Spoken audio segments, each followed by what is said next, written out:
Nos da mucho gusto recibir aquí en el estudio, como siempre, y en varias ocasiones, aquí en la mesa de Oliva Noticias, al licenciado Juan Antonio García Aburto. Él es el director general de este importante despacho de abogados, Haga, Asesoría y Litigio. ¿Cómo está, abogado? Muy buenos días, bienvenido. Muy contento nuevamente, licenciado, de estar aquí con ustedes. Muchas gracias nuevamente por recibirnos. Muchas gracias. Vamos a hablar de un tema que el propio despacho que usted encabeza y representa trata en sus casos. Pero incluso este caso va implicado en una agenda nacional un poco más amplia, porque el presidente el 5 de febrero pasado presentó un paquete de reformas constitucionales amplio, fuerte, robusto, polémico en algunos puntos, interesante en otros también, hay que reconocerlo. Y uno de ellos tiene que ver, auditorio, súbale el volumen un poquito a su radio porque seguramente le va a interesar, a todos nos interesa, el tema de las pensiones. Y de lo que se sabe y de lo que se ha leído hasta el momento, incluso me incluyo, elevar el monto de la pensión final de una persona cuando termina su vida laboral. Abogado, sus comentarios.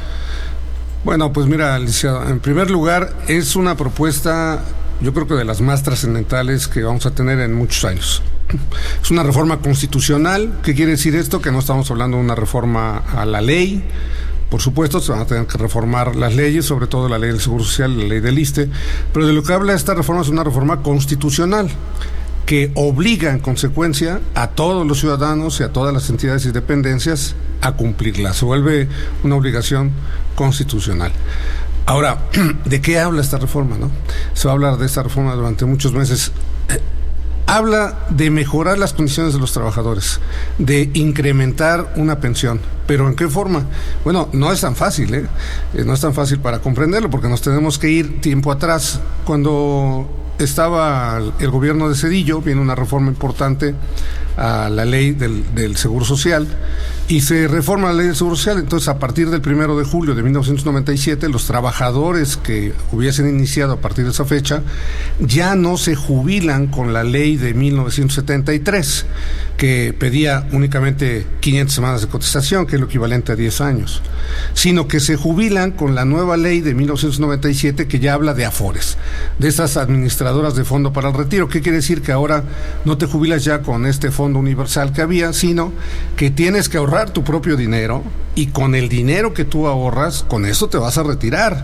Bueno, eso se escuchaba muy bien en ese momento, pero hoy, al día de hoy, en el análisis que hacen economistas serios, se observa que la tasa de reemplazo, es decir, el monto con el cual tú te vas a retirar, esa diferencia entre lo que hoy ganas y con lo que te vas a retirar, en esta ley nueva, esta ley de 97, en el caso del Seguro Social, la de 2007 en el caso del ISSSTE, porque también se reformó, pues es una tasa de reemplazo muy baja. Es de un 30% en algunos casos, de un 70% máximo. Se habla en algunos documentos que únicamente el 2% de los trabajadores está yendo con una tasa de reemplazo del 70%. ¿Qué quiere decir eso? Te lo pongo en números fáciles.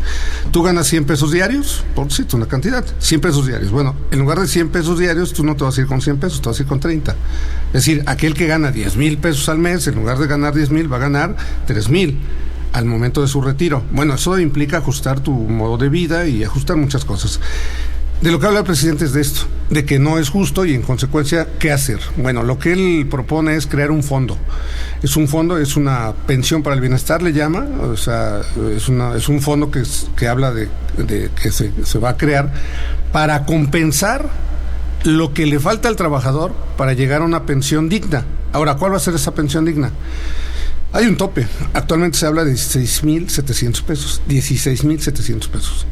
Eso es lo que va a ser el tope. Es decir, no quiere decir, porque por ahí en algunos documentos, en algunos medios dicen, se confundió, dice, es que es para irse con el monto de su último salario. No.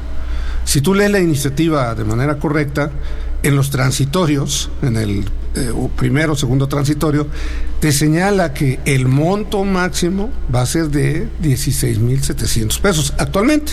Lógicamente también establece que se tiene que actualizar en base al índice nacional de precios al consumidor. Entonces, no es irse con el último salario, que tú ganes 30,000 pesos mensuales, que digas, bueno, entonces me voy a ir con esos 30,000. No. No. Le va a beneficiar a quienes ganen menos de 16,700 pesos. ¿De dónde sale esa cantidad? Pues es el promedio que se obtiene, el promedio de salario anual del Instituto Mexicano del Seguro Social. También va a aplicar para los trabajadores del Estado, para el ISSSTE, pero el indicador que se tomó en cuenta es el del Seguro Social. Se puso el piso parejo, ¿no?, para las dos instituciones. De eso se trata esta reforma. No es fácil comprenderla. Yo creo que se va a hablar de esta reforma durante los próximos meses. El tiempo en el que se lanzó, que es un tiempo electoral, pues por supuesto va a llamar la atención. Se va a señalar que es electorera. Tal vez sí, tal vez no. Yo no estoy para calificar eso. Lo que sí puedo decirte es que jurídicamente hablando es una propuesta trascendental que va a beneficiar, si se aplica, pues a un buen número de millones de mexicanos. ¿Era necesaria, abogado? ¿Con el antecedente de las dos reformas anteriores? ¿Era necesaria una modificación? Sí. ¿Era necesario mejorar el estado que actualmente tienen los trabajadores que se están jubilando a partir de 1997? Claro. La forma en que se está proponiendo, bueno, habrá que esperar si se aprueba o no, pero bueno, me parece que hay muchas incógnitas. Una de ellas, para entrar en materia, es de dónde va a surgir el dinero. El presidente habla de un fondo semilla, pero este fondo semilla, bueno, se va a acabar. El fondo semilla que él propone actualmente no alcanza ni para pagar 2 meses de pensiones, ¿no?, del ISSSTE y del IMSS. O sea, no es una cantidad que sea suficiente. Lo cierto es que también habla de algunos recursos que se van a tomar, pues de la liquidación de los fideicomisos, de los recursos que se obtengan del Tren Maya y de otros, pero bueno, son recursos que todavía no existen. Entonces estamos hablando de fondos que pues no sabemos si van a existir. Es decir, por eso va a ser polémica la reforma, ¿no? Lo cierto es que a ustedes, quienes estudian a profundidad el tema del derecho laboral y demás, los van a poner a estudiar, a leer más. Claro, será una iniciativa todavía muy, muy larga. Esto va para largo todavía, no es tan fácil.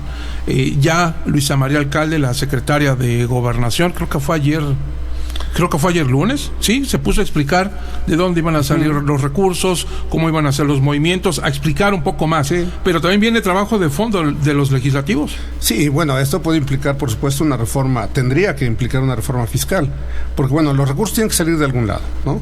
Entonces, ahora mira, hay muchas dudas que seguramente tu importante auditorio va a tener. Una de ellas, se me ocurre, es, ¿van a desaparecer las Afores? La respuesta es no, Tú lees la reforma y bueno, no propone la desaparición de Afores. Es decir, no habla de eso. No, el esquema de las Afores va a continuar. Lo que va a pasar es que este fondo del que se habla va a compensar de alguna manera, es decir, te va a complementar, ¿no?, tu pensión, para que no te vayas con una tasa de reemplazo tan baja, de un 30%, sino que te vayas con una pensión mínima garantizada, que se insiste, actualmente sería de 16,737 pesos. Muy bien. Licenciado Juan Antonio García Burto, Haga Asesoría y Litigios, muchas gracias. ¿Quiere usted agregar algo más? No, bueno, pues agregar que nosotros en el despacho nos dedicamos precisamente a litigar en materia de pensiones, tanto del IMSS como del ISSSTE, y que lo importante para nosotros es pues que los trabajadores sepan que tienen derecho a una pensión que puede ser por riesgo de trabajo, por invalidez, por supuesto la de cesantía de avanzada y vejez, que es a los 60 y 65, pues esa es una pensión que más o menos se da de manera fácil, pero las de invalidez y las de riesgos de trabajo generalmente implican un litigio, que es lo que nosotros, pues venimos trabajando, ¿no? Y es en donde me imagino más casos se registran, ¿ustedes? Sí, es en el que mayor casos se registran, así es. Además, tengo entendido, ya lo ha comentado en otras entrevistas, no solo trabajan para casos en el estado de Veracruz, también han tomado otros casos en la República incluso. Sí, en materia de pensiones no, en materia de pensiones generalmente es aquí en el estado de Veracruz, pero bueno, como también abordamos otros temas como el tema de negligencias médicas, el tema de obra pública, de licitación, sí, nos estamos moviendo a otros estados de la República. Muy bien. ¿Dónde se encuentra Haga, abogado? Estamos en la avenida Venustiano Carranza, número 199, y como dice el eslogan de aquí del radio, en el barrio del Dique. En el famoso, en el corazón, yo diría, ¿no? En el corazón. Del barrio del Dique. Licenciado Juan Antonio García Burto, Haga Asesoría y Litigio. Muchas gracias, abogado, por venir. Muchas gracias a ustedes por darnos el espacio. Muchas felicidades a ti y a tu importante... Oliva Noticias.